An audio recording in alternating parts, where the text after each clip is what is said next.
పాపం రంజిత్, నేను మాట్లాడకపోతే ఎంత బాధపడుతుండో. ఇంట్లో చూస్తే ఇట్లున్నది, బయట చూస్తే అట్లున్నది. ఏం చేయన్నో ఏమో. వైషు అమ్మ గీ ఇల్లు ఇట్లు ఉడివే, నేను ఒక కైకిలో మాట్లాడతా. రేపు మందు తల్లేదు ఉన్నది. చెప్పండి అత్త, బాబత్త చెప్పు. సరే. మమ్మీ ఎట్లయినా అయింది. ఒకసారి రంజిత్ ఫోన్ చేస్తా.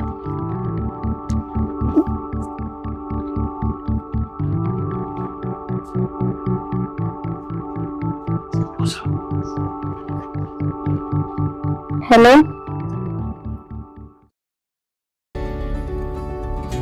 మా అమ్మ ఊపడుతుందని మస్తు భయం ఏం తెలుసా నీకు?